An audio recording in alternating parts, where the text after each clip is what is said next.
utama saya ialah ekonomi. Saya bersyukur kerana hari ini dan sebelumnya keadaan dan keyakinan pelabur juga berubah. Ringgit diperkuat dan bursa saham lebih segar. Ya, itu sedikit kapsul yang kita mampu bawakan berkaitan dengan persidangan yang telah pun berlangsung semalam. Pastinya banyak statement-statement yang diambil pakai untuk perbincangan. Terutama sekali apabila kita nak memulakan permulaan baharu bagi bukan sahaja Perdana Menteri tapi form a team kabinet baharu yang dijangkakan. Kembali bersama dengan kami dengan Profesor Dr. Barjoya Bardai selaku pakar ekonomi dan juga angle yang berbeza. Kita bawakan Datuk Zaini Hassan selaku penganalisis politik. Mungkin Daya nak kongsikan juga? Saya ingin bertanya kepada Profesor Dr. Barjoya. Bercakap tentang merancangkan landscape ekonomi dan juga pembangunan negara kita. Kita nak tahu juga di bawah kepimpinan Yang Amat Berhormat Datuk Seri Anwar Ibrahim, bagaimana agaknya apa yang harus dilakukan ataupun apa yang bakal dijangka untuk polisi ekonomi negara kita. Ya. Saya menganggap bahawa Datuk Seri Anwar Ibrahim seorang yang sangat jimat dan cermat. Dia dah berjanji nak mengurangkan kabinet separuh. Jadi kemungkinannya beliau sendiri akan menjadi Menteri Keuangan. Baik. Dan kemungkinannya dia akan menurunkan belanjawan. Walaupun belanjawan telah diluluskan, kita naikkan, bukan diluluskan, telah dibentangkan dan dinaikkan 50 bilion berbanding dengan tahun lepas. Tapi saya rasa Datuk Seri Anwar Ibrahim tak akan gunakan belanjawan itu dan akan menggunakan belanjawannya sendiri, mengurangkan belanjawan untuk perkhidmatan awam. Dan saya melihat subsidi mungkin sasaran. Beliau mempunyai dilema bagaimana, adakah nak menurunkan subsidi ataupun untuk mengekalkan subsidi sekurang-kurangnya untuk tahun ini dan kemudian merancang untuk 4 tahun berikutnya mengurangkan subsidi untuk mencapai belanjawan berimbang di akhir 5 tahun pemerintahannya. Baik. Dan saya rasa kita tidak akan ada masalah menerima pelabur asing untuk datang. Akan lebih ramai pelabur asing datang. Tapi kita perlu memikirkan bagaimana nak menstruktur semula ekonomi. Dan menstruktur semula ekonomi ini merupakan satu usaha jangka pertengahan dan panjang. Mungkin tidak dapat dilihat kesan semuanya dalam tempoh pemerintahan ini, tapi beliau perlu melakukan ini. Kalau tidak, kita akan berterusan sampai bila-bila keadaan yang seperti sekarang ini. Baik. Jadi misalnya beberapa manifesto yang beliau pernah kemukakan, misalnya menghapuskan tol. Itu bukan satu usaha yang boleh dilakukan serta-merta. Kita tidak boleh menjangka besok tol akan dihapuskan. Kerana yang seperti Datuk sebut tadi, 50 bilion kehilangan pendapatan kepada syarikat tol. Tapi kita boleh memikirkan bagaimana misalnya mewujudkan satu kaedah atau sistem perlindungan sosial dan kita masukkan plus itu ke dalam syarikat perlindungan sosial itu untuk menjana pendapatan bagi syarikat itu. Jadi setiap tahun akan ada pendapatan 10 bilion yang boleh digunakan sebagai asas untuk mengagihkan faedah kepada kumpulan yang memerlukan ini misalnya. Kerana kita berbalik kepada untuk memastikan kos sara hidup tidak terlalu tinggi bagi rakyat. Kita tahu inflasi, kita tahu kadar OPR juga meningkat sepanjang tahun ini 3 kali, beberapa kali juga kadar OPR meningkat. Mereka yang melakukan pinjaman dan sebagainya memang sengsara lah boleh dikatakan. Jadi terkesannya daripada bermulanya pandemik sehingga ke saat ini. Kita nak minta juga pandangan daripada Datuk Zaini melihat kepada polisi ekonomi yang mungkin akan diperkenalkan di bawah naungan Datuk Seri Anwar Ibrahim. Sedikit komen daripada Datuk. Ya, saya rasa apabila kita melihat Perdana Menteri mentadbir negara, kita melihat bahawa polisi kita ni berubah demi berubah. Kita melihat pada zaman kepimpinan Datuk Tun Dr. Mahathir, pada masa itu Datuk Seri Dr. Mahathir Mohamad. Beliau menekankan tentang manufacturing a nation. Negara yang menekankan kepada soal pengeluaran, perindustrian dan sebagainya. Tetapi apabila datang kepimpinan Datuk Seri Abdullah Ahmad Bari Tun Abdullah, kita melihat bahawa beliau telah membuat satu adjustment sedikit di mana beliau menekankan tentang soal pertanian dan sebagainya. Walaupun dari segi economic of scale Malaysia ni adalah kecil berbanding dengan China, lebih baik kita import. Tetapi beliau menekankan tentang soal pertanian. Kemudian datang pula pemerintahan Datuk Seri Najib di mana beliau lebih kepada soal-soal ekonomi, makro, infrastruktur dan sebagainya. Jadi sekarang kita berhadapan dengan seorang lagi figura Perdana Menteri yang akan membawa negara ini, saya rasa harus ada kesinambungan tersebut. Kita harus ingat bahawa kos sara hidup tinggi. Kos sara hidup ini adalah kebanyakannya ialah food on the table lah. Makanan kita atas meja setiap hari tersebut. Kita beli di mana kita beli dekat supermarket dan sebagainya. Nilai wang kita dah semakin mengucup. Barang yang kita dapat tu sedikit. Sayur-sayur, ikan-ikan, harga dia mahal dan sebagainya. Kita harus ingat, kita harus beri pertumbuhan terhadap food security itu sendiri.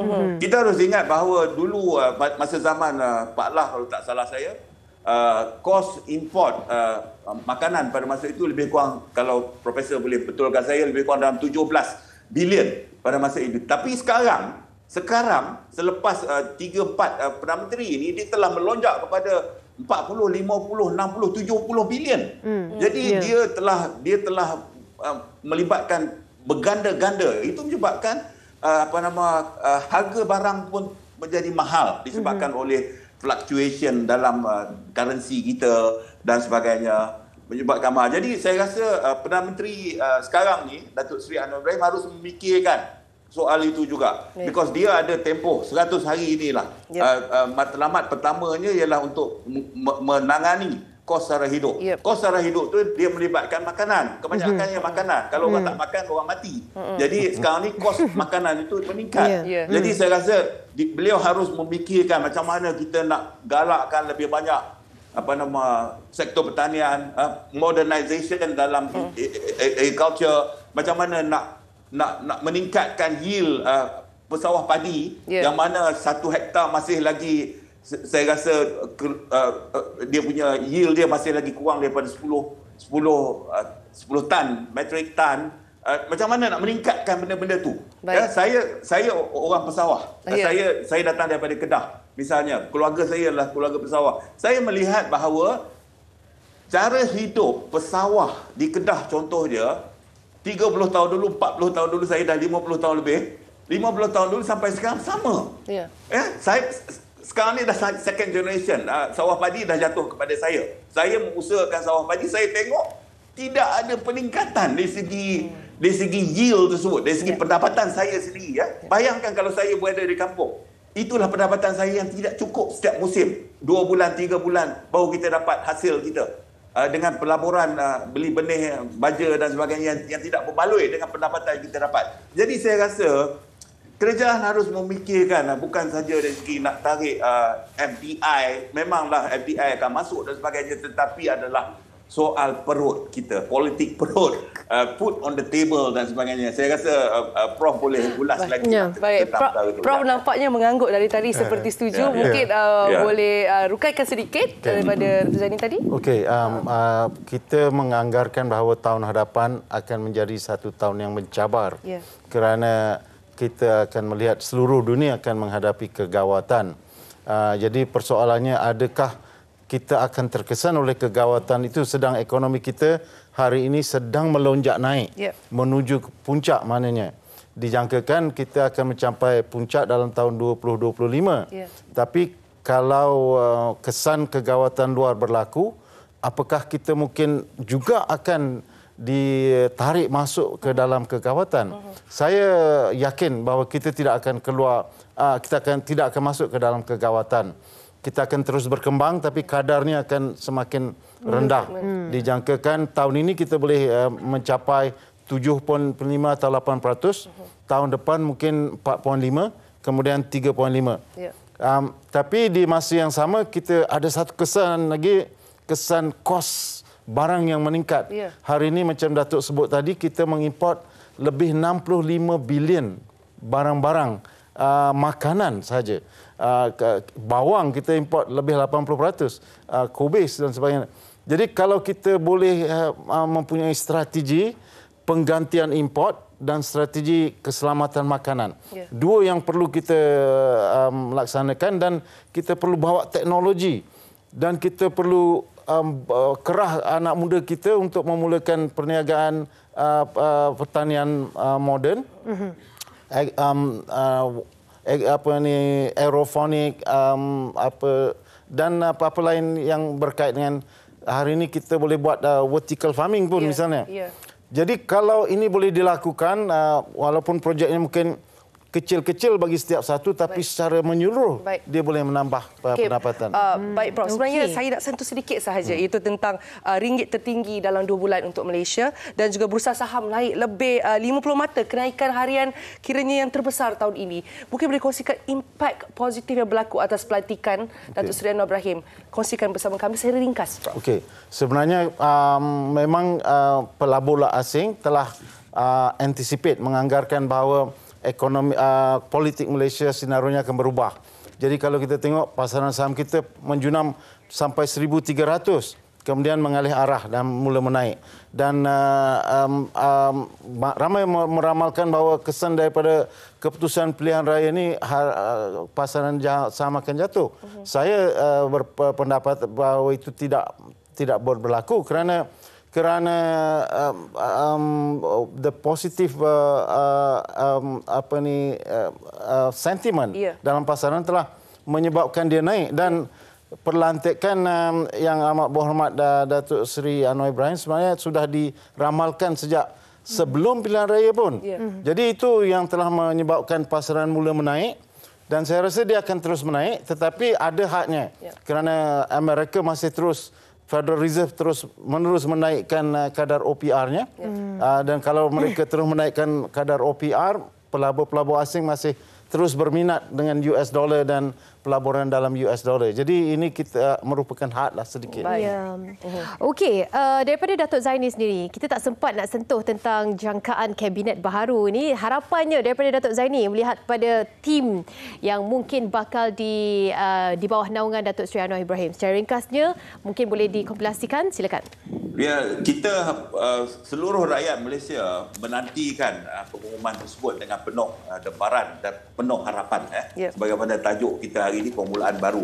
Ia adalah satu permulaan baru. Kita mahu melihat bahawa komposisi kabinet tersebut dilakukan secara terbaik dan juga mempunyai tokoh-tokoh yang terbaik. Kita harus ingat bahawa kita perlu mempunyai menteri-menteri yang berkaliber bagi pastikan permulaan yang baru ini dapat dicapai lah. Saya rasa itu adalah amat penting dalam proses pembangunan semula negara sehingga ke 5 tahun akan datang. InsyaAllah. Terima kasih diucapkan kepada Datuk Zaini Hassan, penganalisis politik bersama kita secara maya, dan juga Profesor Dr. Barjoya Bardai, selaku pakar ekonomi yang bersama-sama dengan kita pada hari ini.